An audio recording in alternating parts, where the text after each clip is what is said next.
They tell you loose shoulders and hot leg drive. That's the worst you can do. And at the catch, then you want to do just kick hard. You see this?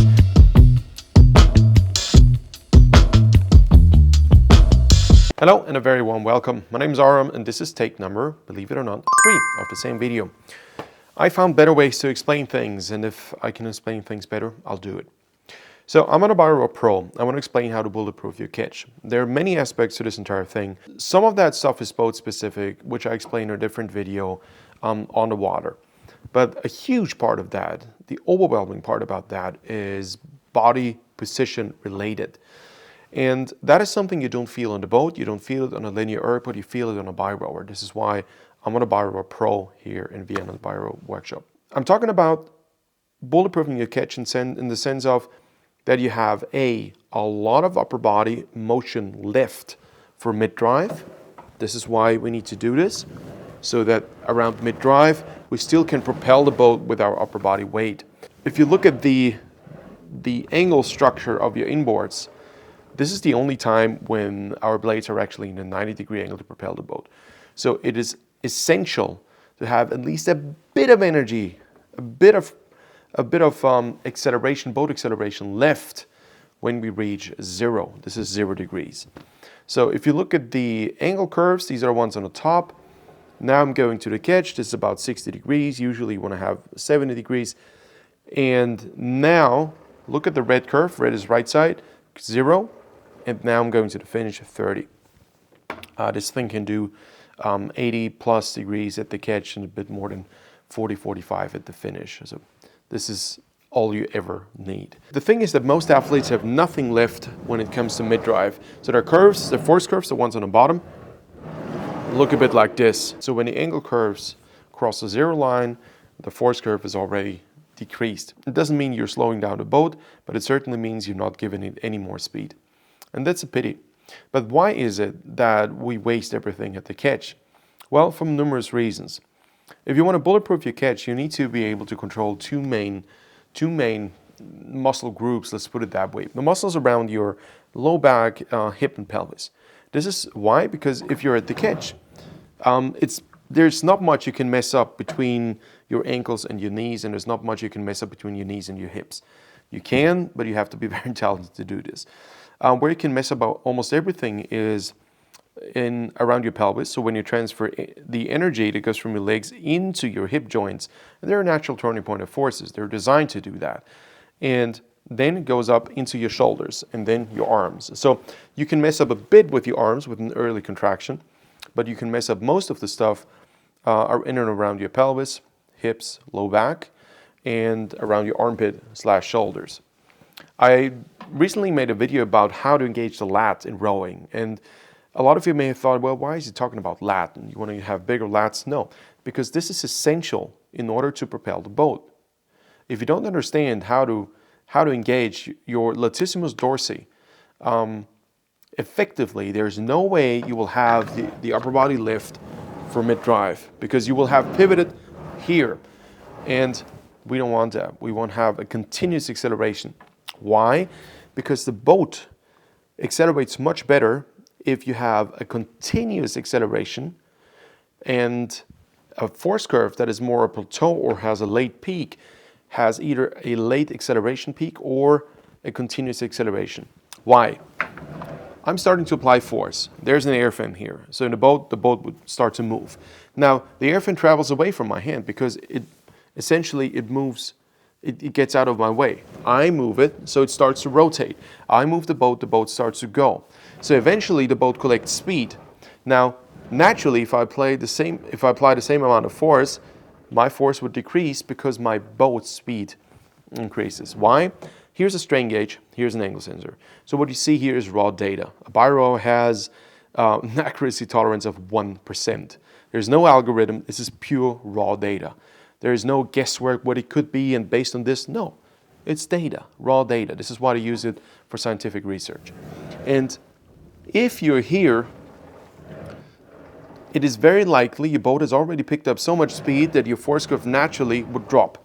So you need to do quite a bit in order to have sufficient upper body motion left, namely to pivot, and B, in order to distribute the energy throughout the entire drive so well that you can give it a bit more when it matters the most, when the blade is in a good angle to propel the boat. Does it make sense? I hope so. Now you could aim for a plateau, or you could aim for a late peak, which is what I like to do. Now, a lot of athletes on a bi-rower cannot do a catch that looks like this. Why? Because their catch looks like that. You wonder, how is this possible? How does this happen? Here's a strain gauge. It picks up horizontal force. It's a bend of an axle. It's quite a thick one. Look at my hands. My hands are stable, direct pickup. You have to look at the force curve on the bottom here. The red is right, left is green. Now look at my hands now. I wiggle up and down intentionally. You see this? I'm not pulling any less or more. It is really just a wiggle up and down.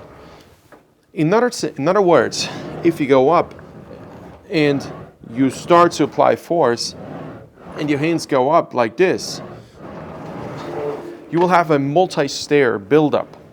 I'm not good at faking bad curves. I have to apologize. In the boat, if you're here and your hands go up right after the catch, you have more slip on the blade. The question is, why will your hands go up? Just try it out. Go to the catch.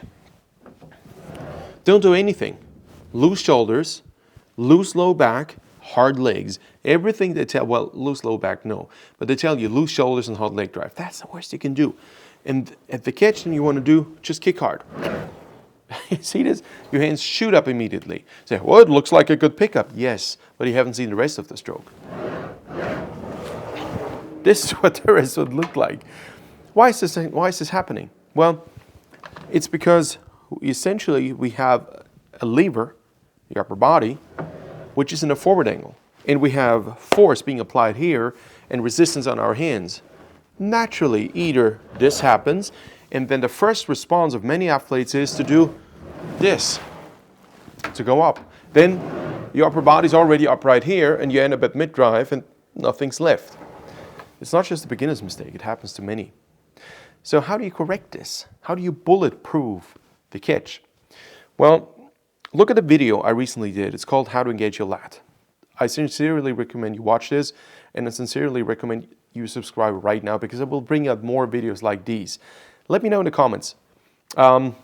Rich DiGiovanna suggested this, and Rich, thanks again, because you suggested that topic as well, because you were simply said, I can't get this catch right, it's always wiggling. I might be doing it sounds almost so big, but Ask RM Anything. Ask me questions about rowing, and I try to answer these. Maybe not weekly, maybe bi-weekly, in whichever way I get around to do this. Post questions on YouTube. I will only answer questions from subscribed users, and you can post questions on Instagram only from subscribed users, or go to rmtraining.com and fill out the support form. I will answer questions there as well. You bulletproof your catch by stabilizing your hands vertically. You stabilize them with two main parameters: stable low trunk, namely pelvis.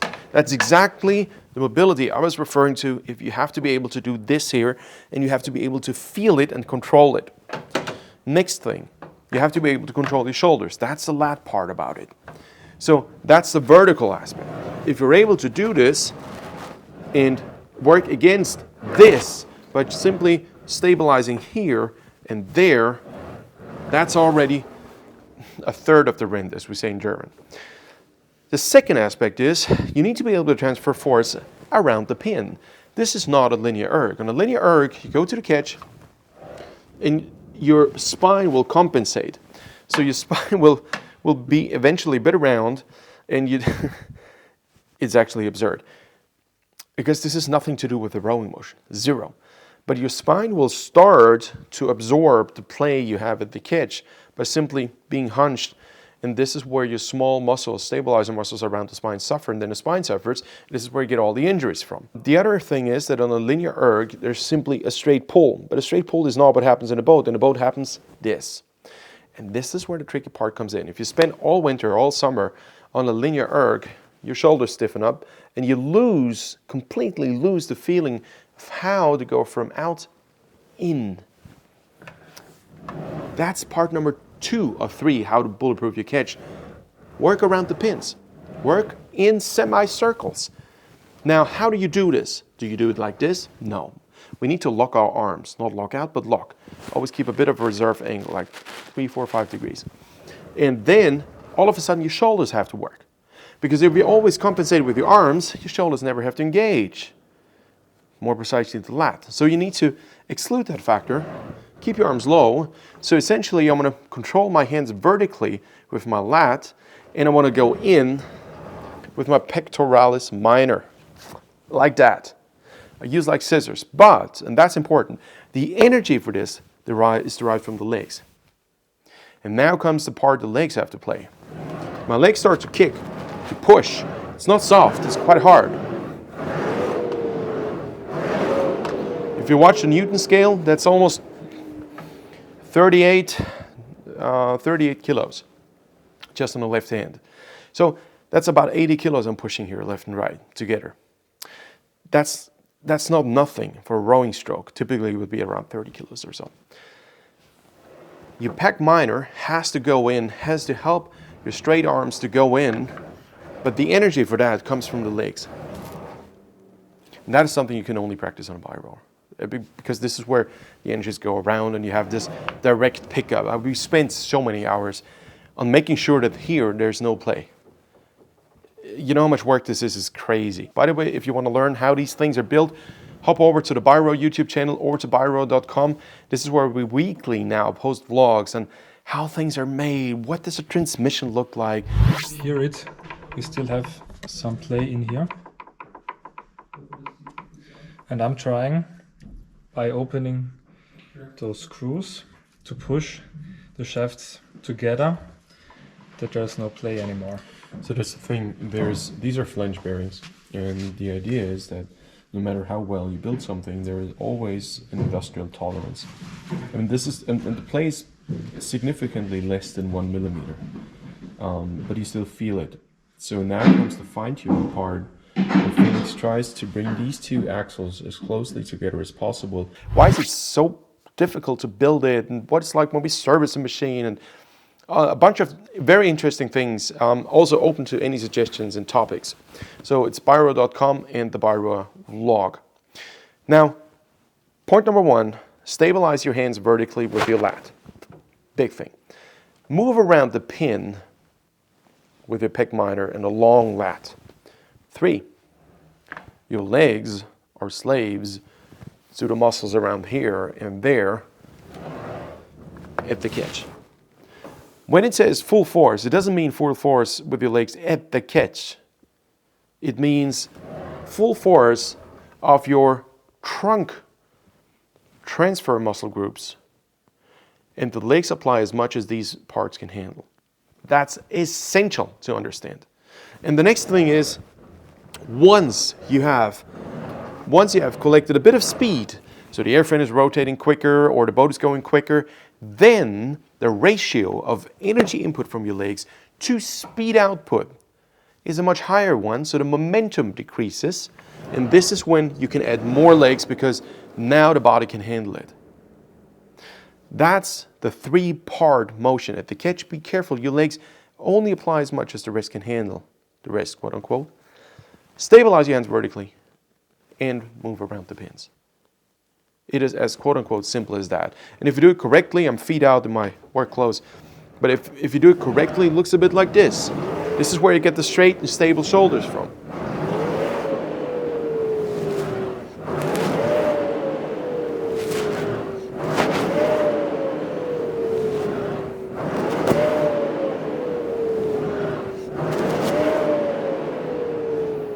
Are my curves perfect? No, I'm still working on them. I'm not Mr. Perfect and I'm not a full-time rower. I have way too little time for my own training, but I'm trying to ramp it up. Just trying to get, not necessarily getting back in shape and losing weight and all, that's a nice byproduct, but simply I'm trying to regain my own identity as an athlete. And if you work, I've reduced it now to 60, 70 hours a week. So it's by far not the 90 to 100 that I had before we had kids. But it's still, you kind of neglect your own needs and say, this hour is for me. This is my training time. So I'm now getting back into it. And I do the same thing for my athletes. I actually write plans for my athletes. Say, hey, I want to be fit. I want to compete. That's the thing. That's, the older I get, the more I start to understand that you have a mission in life. But if you're not in a healthy body, it's difficult to accomplish that mission. And it's for me, it's a hard lesson to learn. I'm 40 now. I've been rowing for 30 years. And I'm starting to understand now, time invested in yourself is the best possible thing to do. So this is what I'm doing for my athletes. They invest time in themselves. Just masters athletes. I write training programs for masters athletes around the globe. Say, how can I get in shape? It's my peak of season in 10 months. And I write boom, boom, boom, boom, boom, and they become fast and enjoy it. So I started to do the same thing for myself, slowly, but it's worth it. And it's not like you're missing out on business opportunities, you're gaining on life opportunities. I would call it that way. All right, folks, that's it. That's it for today. I hope you enjoyed the video. I want you to subscribe to the channel right now, please. Helps me to do a lot more videos. I think 70-80% of my viewers are non-subscribers. Give me a break, guys. Subscribe right now. It's boom, hit the notification bell, because if you watch the videos right when they come out, YouTube suggests them more. It's that algorithm thing. And I don't want to do clickbaits. It's just not me. Share the video with somebody who think you benefit from that. Teammates, coaches, somebody who's never rowed before. And if you want to join the Saturday classes, because a good deal of the video today, I actually explain everything in detail with my athletes in the Saturday class. I'm going to do the same thing tonight in the second Saturday class, which is more for you guys in America, where I coach you live every Saturday, 45 minutes, where you put a camera with Zoom right next to you, and I watch you and say, do this, do that, now do this. You're going to improve massively. Maybe I should do a couple before and after videos, because my athletes improve a lot. Yeah. Awesome. Awesome, awesome. All right, with this being said, thank you so much. Go to rmtraining.com if you want to work with me. Go to biro.com to see this beautiful Biro Pro and where to get it. And yeah, I'll meet you next week in the next video if you have subscribed. See you then. Bye-bye.